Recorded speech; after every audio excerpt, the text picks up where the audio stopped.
ain't nostalgia like me.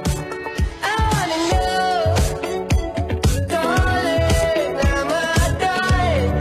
Feel like I've been holding on too long.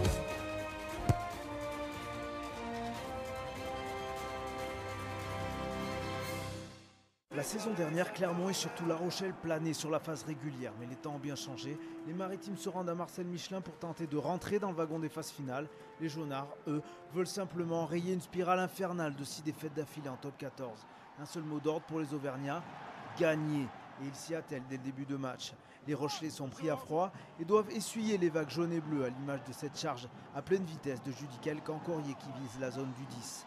Greg Ledlow insiste dans le fermé et transmet à PC Liato. Le troisième ligne fidjien fait parler sa puissance et ouvre le score. À l'origine de cette action, une perte de balle de Victor Vito sur une tentative de offload. Derrière, Peter Beta mérite du ballon. Et même si sa course est très en travers, l'Australien gagne finalement quelques mètres précieux.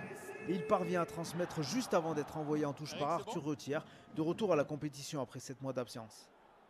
Et la finition en force de Yato qui emporte avec lui Levani Botia. Laissé mais Clermont sur les rails. Son manager Franck Assema dresse un point rageur. Mais son équipe ne va pas dérouler pour autant. Cette première période est un véritable chassé-croisé. Et à la pause, c'est la SMCA qui mène 11-9. La seconde période repart sensiblement sur les mêmes bases que la première. On assiste à un bras de fer entre deux formations en quête de confiance et qui essaient de se rassurer sur les fondamentaux de ce jeu. Balès redonne rapidement l'avantage au Stade Rochelais, 11-12 au tableau d'affichage. Le public de Marcel Michelin est invité à déguster un cocktail. Tension, crispation. 47e minute de jeu, les Jaunards se retrouvent toutefois en situation très favorable après une touche bien négociée à 5 mètres de l'embut adverse. Et vous l'aurez compris, ils ne vont pas aller chercher le large sur cette séquence où les trois quarts font office de 9e et 10e avant et se proposent sur du pick and go. Rémi Lamera d'abord, puis Peter Betham qui est refoulé à une poignée de centimètres de la terre promise.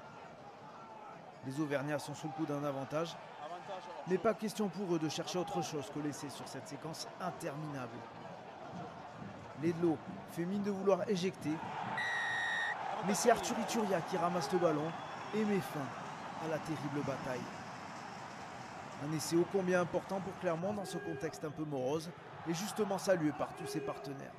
Ituria, puissant, mais habile pour garder jusqu'au bout la maîtrise du ballon. L'essai est transformé, 21-12. Le break est fait, synonyme de victoire dans cette rencontre fermée où les Maritimes pêchent dans la discipline et la précision. Il n'y aura pas de victoire historique pour eux à Marcel Michelin. Leur seul défi en fin de rencontre, arracher un point de bonus défensif. Et cela va être chose faite sur cette dernière action. Une touche à 5 mètres de l'embut clermontois, bien captée par Kevin Gourdon. Derrière, pas de ballon porté, mais une charge victorieuse du jeune Greg Aldrit, malgré 3 défenseurs sur le dos. Il profite aussi sûrement d'un petit relâchement des Auvergnats, tout heureux d'avoir assuré l'essentiel et peut-être un peu moins saignant en défense. Car oui, Clermont l'emporte 21-17 et goûte enfin à la victoire en 2018. La Rochelle enchaîne de son côté une 3e défaite d'affilée, mais rentre avec un point de bonus défensif de Marcel Michelin.